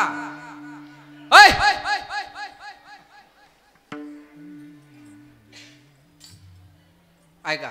गुण गायीना आवडी हेची माझी, हेचे दान देगा देवा, तुझा विसर न भावा. गुण गायीना आवडी हेची माझी सर्व जोडी. धावत्या वेगात अभंगाचा अर्थ मी तुमच्या समोर मांडलेला आहे. योग्य वाटला असेल ते घ्या, अयोग्य वाटला असेल ते टाकून द्या. जाता जाता रामचंद्र बाबांच्या पुण्यतिथीचा हा उत्सव 43 वर्षे झाली अविरत चालू आहे. महाराज बापाची 13वी पोरं करत नाहीत. एक 13वी बापाची 13वी पोरं करत नाही. साधूची 43 वर्ष पुण्यतिथी चालते. हे साधूचा आशीर्वाद आहे. 43 वर्ष सोपी गोष्ट आहे. झाला आता 7 वर्षांना आपण सुवर्ण महोत्सवाकडे वाटचाल करतोय. 50वे वर्ष आहे आणि निश्चितच बाबांच्या मनात असेलच परमेश्वर महाराजांच्या की 50वे वर्ष आपल्याला अजून भव्य दिव्य स्वरूपात करायचं आहे. आणि बोधले घराण्यानं हातात घेतलं ना महाराज, माती उचललं तरी सोनं करण्याची ताकद आहे. सोनं करण्या आता भरपूर संघटना आहेत, भरपूर सगळ्या गोष्टी आहेत, पण या महाराष्ट्रात वारकऱ्याची पहिली संघटना जर कोणी केली असेल ते प्रकाश बाबा बोधलेंनी केलेली आहे पहिली. आता भरपूर झाल्या म्हणा, पण ते कौशल्य त्यांच्याकडं आहे आणि त्यांनी तेवढी धावपळ संप्रदायासाठी केलेली आहे. आपलं हे संघटना हे चालवणं म्हणजे स्वतःचे कीर्तनं सोडावे लागतात, तारखा सोडाव्या लागतात, लोकांच्या नाराज्या घ्याव्या लागतात, सगळ्यांना एकत्रित करावं लागतं, आपले कामं सोडून या सगळ्यांना फोन करावं लागतं. एवढी सोपी गोष्ट नसते बरं. संघटन एवढी सोपी गोष्ट नाही आहे महाराज, पण ते कौशल्य बाबांकडं आहे म्हणून महाराष्ट्रात त्यांचं वजन आहे. महाराष्ट्रात कोणताही निर्णय असेल तर त्यात प्रकाश बाबा आणि बोधले घराण्याचा समावेश केल्याशिवाय तो होत नाही. होत नाही. मी पहिल्यांदाच कीर्तनाला आलो आणि याच्यानंतर पण तारीख मिळाव ही अपेक्षा धरून मी काही बोलत नाही. जी रिॲलिटी आहे, जी वस्तुस्थिती आहे ती मी बोलतोय. ही वस्तुस्थिती आहे आणि ती आपल्याला स्वीकारावी लागेल. अख्खं जीवन आणि अजून आहे वयानं जरी मोठे असले तर तरुणांना जवळ घेतात. तरुणांना आमच्या साठे महाराजाला तर लय लळा आहे त्यांचा. मला तर येता येता सांगितलं म्हणे असं असं सगळं आहे. मग भरत अण्णा पठाडेंनी पण म्हणे परमेश्वर महाराज अण्णा ही मंडळी आपल्या अण्णा ही सगळीच मंडळी आपल्या तरुणांना खूप घेऊन चालते. म्हणून बघा ना तुम्ही, गेल्या वर्षी पुरुषोत्तम पाटील खोले महाराज, त्याच्या अगोदर साठे महाराज, यंदा पठाडे महाराज, मी 2 तरी तरुण कीर्तनकार या सप्ताहामध्ये असतातच. ही मागणी आहे, फार महत्त्वाची गोष्ट आहे. आणि अशा मोठ्या माणसासमोर बसले की, मोठी माणसं पुढं बसले की एक वेगळा अंतःकरणात भाव असतो बरं का, लक्षात ठेवा. म्हणून निश्चित या ठिकाणी हा पुण्यतिथीचा कार्यक्रम भव्य दिव्य स्वरूपात आपल्या सगळ्यांच्या सहकार्याने 43 वर्ष झाले पार पडतोय. मी जाता जाता एकच विनंती करेल, सगळ्यांनी या कार्यक्रमाला सहकार्य करा. तन मन धनानं आपण सहकार्य केलं पाहिजे. आता हे डिकसळ गाव म्हणजे रामचंद्र बाबाचं गाव म्हणून ओळखल्या जातं. या रामचंद्र बोधले बाबाचं गाव. डिकसळ म्हणलं की बोधले नाव आल्याशिवाय राहत नाही, बोधले नाव आल्याशिवाय राहत नाही. मग ही गनिमा जपणं आपल्या गावाचं आणि आपल्या परिसराचं कर्तव्य आहे. पुन्हा एकदा सांगतो, हे वैभव जपणं, ही गनिमा जपणं आपल्या गावाचं आणि आपल्या परिसराचं काम आहे. आपल्या परिसराचं काम आहे, लक्षात ठेवा. कारण हे व्यासपीठ आहे महाराज, हे इथं सगळं सुधारण्याचा कारखाना इथे आहे. म्हणून हा अतिशय महत्त्वाचा आहे. म्हणून सगळ्यांनी सहकार्य करा, चुका काढत बसू नका. महाराज हे नव्हता पाहिजे, पखवाजा तेव नव्हता पाहिजे, गायक हे नव्हता पाहिजे, माईक तेव नव्हता पाहिजे, साऊंड इकडं पाहिजे होता, भोंग्यात तिकडं पाहिजे होता. भोंग्याच घेऊन जाय तुझ्या घरी आणि येऊ नको पुन्हा इकडं. काय चौकशा करता तू माणसं. एक वाक्य बोलेल मी तुम्हाला, जो मेहनत करता है उसे गलती होती है, जो मेहनत करता है उसे गलती होती है, निकम्मों की जिंदगी दूसरों की गलती खोजने में बीत जाती है. ज्याला मेहनत करायची नाही त्याचं आयुष्य चुका काढण्यात जातं. आणि चुका काढणारी माणसं कशात काढत नाही महाराज, कशातही चुका काढतात. चुका काढणारे माणसं कशातही. त्या शिंदे साहेबांनी एसट्या फुकट केल्या. 75 वर्षाच्या पुढं महिला पुरुषांना एसट्या फुकट. आणि त्या एका महिन्यात बाया 10-10 वर्षांनी मोठ्या झाल्या. नाही कळलं का तुम्हाला? कळलं ना? आता करूनच घेतल्यावर कळणार कसं नाही. नवरा म्हणे यार तू मोठी कधी झाली? म्हणे एसटी फुकट झाली आणि मी मोठी झाली. यायनं ते 65चं 75 करून घेतलं वय, एसटी फुकट आहे म्हणून, आहे का? आता कार्डावरचं वय वाढवणं सोपं आहे, तोंडावरचं कसं वाढवणार? मग ते एसटीत बसल्यावर मजा येते. तो कंडक्टर त्या कार्डाकडे पाहतो, त्या बाईकडे पाहतो आणि त्याला कळतं आता हे खोटं आहे. मग हे त्या ताईला म्हणतं ताई खरं आहे. तिला कळतं आता हे खोटं, याच्या लक्षात आलं. ही त्याच्या वजन टाकते. थोबाडाकडं काय पाहिला? कार्टाकडं पाहि ना. अधिकारी येडाय खाली आलं. बापाची एसटी असल्यावानी करायला लागला. काम आले तर काम करावं. शिंदे साहेबांना सांगितलं 75ला फुकट. मग जळाले का डोळे तुये? लिहिलंय ना इथं, चल फाड. आता त्याला वाटतं आपल्याला काय करायचं, लिहिलेलं तर आहे ना मग. आणि ते फुकटचा एसटीचा प्रवास सुरू झाला यांचा, त्या लालपरीचा. एसटी लालपरी म्हणतात. ही परी त्या लालपरीत फुकट फिरू लागली. पण या परीला काय माहीत पुन्हा एक योजना येणार आहे. आणि लोकसभेच्या अगोदर आणखी एक योजना आली. कोणती? लाडकी बहीण. आणि तिची वय मर्यादा 75 किती कितीवर आणली? 65 वर केली कर्म झाली त्याची भोगाने उपजले मेले गेले. अरे अरे